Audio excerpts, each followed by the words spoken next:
tanah Jawa ini saya meyakini adalah tanah yang istimewa menurut kacamata saya. Kalau menurut yang lain ya monggo-monggo saja. Mungkin tanah Jawa merupakan kelompok yang katanya dulunya itu animisme, dinamisme, atau penyembah berhala, atau bahkan bersekutu dengan setan, monggo saja. Namun nyatanya mereka juga menikmati, merasa hidup nikmat di Indonesia gitu loh, merasa hidup nikmat di tanah Jawa, merasa hidup nikmat di Nusantara. Saya meyakini proses evolusi raja-raja di tanah Jawa ya akan berujung kepada sosok raja yang bisa menyempurnakan atau mohonkan ampunan kepada Tuhan Yang Maha Esa. Jin, setan, pri, prayangan, ilu-ilu, banaspati, wewe, gombe, PSK, dan siapa nunggalane itu akan dimohonkan pengampunan oleh sang raja yang nantinya akan muncul. Tapi ulo salam yo atur bagyo wis muga nusantara Hong wilahing jati nuhuni ajat-ajat leluhur Nusantara tapi uluk salamu. Menyimak bahwa kehidupan semakin hari itu tentu semakin ada sebuah perubahan yang termaksud adalah perubahan yang baik atau perubahan yang ke arah baik maksud saya, atau perubahan yang ke arah buruk. Namun di sini saya cenderung akan menceritakan baik dan buruk adalah merupakan kendaraan saja. Artinya setiap orang tidak mungkin akan bisa menghindari kebaikan, dan setiap orang pula tidak mungkin akan bisa menghindari keburukan. Lah, baik dan buruk itu adalah sebuah kendaraan untuk bisa menggapai kesempurnaan. Sekali lagi, baik dan buruk adalah merupakan kendaraan untuk bisa menggapai kesempurnaan. Itulah yang kadang banyak orang ngendikake atau berkata kita mendambakan anak yang soleh dan kalau perempuan yang solehah. Lah, ini apa? Yang dimaksud adalah sebuah proses menuju ke arah yang lebih sempurna hingga tidak ada yang lebih sempurna sampai membawa dari A sampai Z, huruf itu bisa berbunyi dan lalu endingnya bisa digunakan penghurufannya itu untuk menyusun kalimat, untuk menyusun kata-kata, per kata, per kalimat, per paragraf, hingga terjilidlah menjadi sebuah buku. Namun buku tanpa laku niscaya tidak ada artinya sama sekali menurut saya. Jadi buku ini sebagai alat pemandu untuk bisa menggapai kepada arah kesempurnaan. Kesempurnaan yang dimaksud adalah makin meningkatnya harkat dan martabat manusia di mata alam dan di mata Tuhannya. Lalu ending yang terakhir adalah kembali kepadanya. Lah, itu mau ke surga, mau ke neraka adalah prinsip kembali kepadanya, bali marang rahmatullah. Lah, saya akan menceritakan tanah Jawa ini adalah saya meyakini, yang lain nggak yakin nggak masalah. Saya meyakini adalah tanah yang istimewa menurut kacamata saya dan sebagian orang yang sependapat dengan saya. Kalau menurut yang lain ya monggo-monggo saja. Mungkin tanah Jawa merupakan kelompok yang katanya dulunya itu animisme, dinamisme, atau penyembah berhala, atau bahkan bersekutu dengan setan, monggo saja. Namun nyatanya mereka juga menikmati, merasa hidup nikmat di Indonesia gitu loh, merasa hidup nikmat di tanah Jawa, merasa hidup nikmat di Nusantara. Lalu agar kajen, agar terhormat, manusia itu seperti apa? Ya semestinya mengaku dirinya kecap nomor satu lah. Orang yang imannya nomor satu, orang yang kitabnya nomor satu, orang yang segalanya nomor satu, dan sehingga mau tidak mau kita terdiskreditkan ya secara langsung maupun tidak langsung. Saya akan menceritakan evolusi loh, bukan revolusi, evolusi dari zaman ke zaman. Raja di tanah Jawa yang berkewajiban, ya menurut saya, menurut yang lain nggak yakin, nggak masalah, yang berkewajiban menyempurnakan perilaku raja-raja sedunia dan masyarakat sedunia dari A sampai Z. Ya, ini keyakinan saya, boleh dong saya berkeyakinan. Artinya saya meyakini bahwasanya Raja Tanah Jawa ini, ya, Raja Tanah Jawa ini satu saat atau bila memungkinkan juga sesegera mungkin akan timbul raja yang bisa menyempurnakan perilaku raja-raja di dunia ini dan seluruh masyarakatnya agar bisa diterima kembali kepadanya. Masalah surga dan neraka, masa bodoh Tuhan Yang Maha Esa. Yang jelas memohonkan ampunan atas perilaku raja-raja, mungkin dari Fir'aun lah, dari apalah yang dipandangnya buruk. Akan ada raja yang menyempurnakan kembali kepadanya, ya.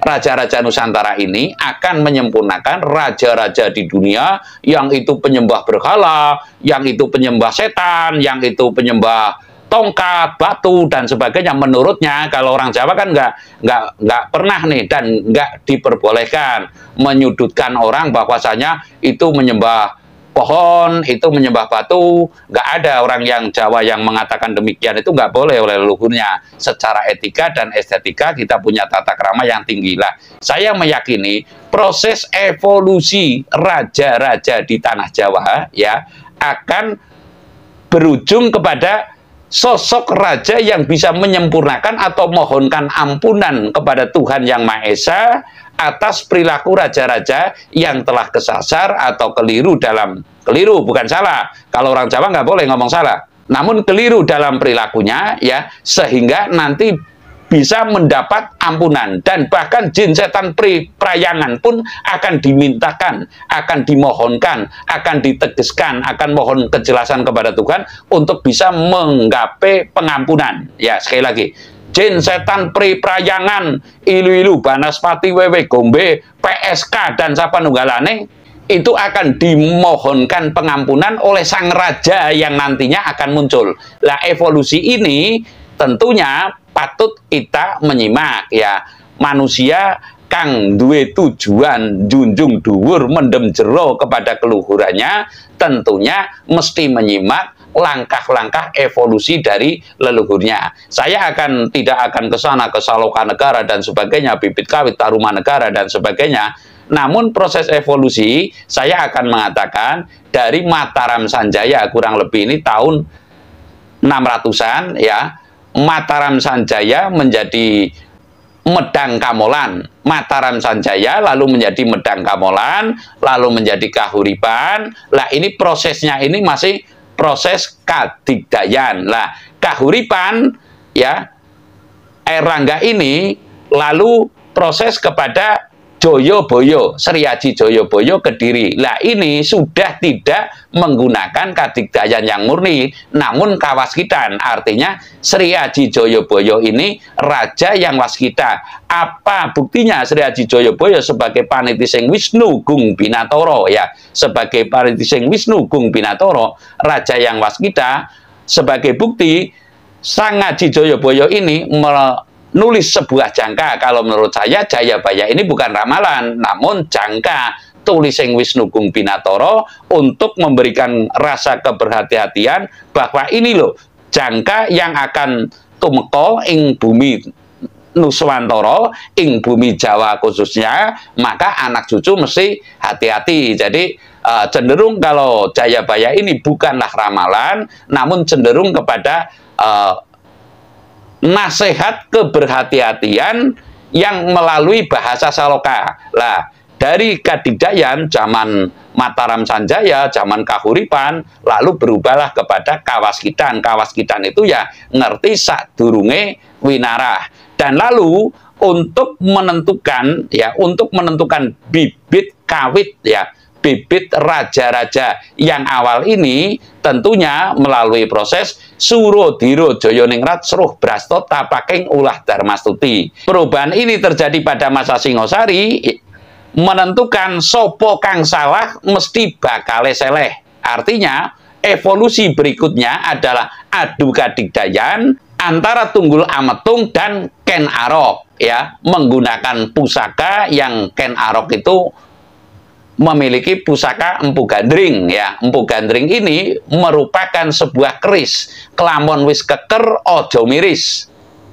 Disinilah Ken Arok ini menimbulkan bibit yang awal raja-raja, artinya ketentuan raja-raja tanah Jawa ini adalah keturunan Ken Arok dan Ken Dedes. Lah siapa itu? Evolusinya yang saya maksud, evolusinya Sangyang Kamajaya lan Dewi Ratih. Artinya bibit kawit raja tanah Jawa itu adalah Sangyang Kamajaya lan Dewi Ratih. Nah, inilah merupakan keyakinan saya bahwa raja-raja di tanah Jawa ini adalah raja yang akan menyempurnakan seluruh perilaku raja-raja sedunia yang keliru di masa lampau dan akan dimohonkan ampunan untuk sampai kepadanya.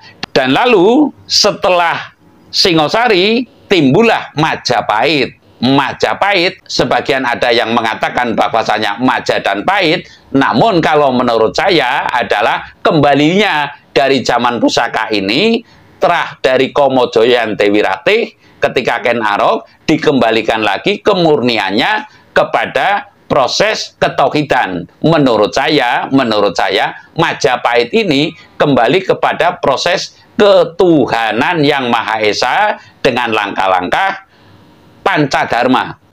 Artinya pusaka sudah tidak begitu digunakan,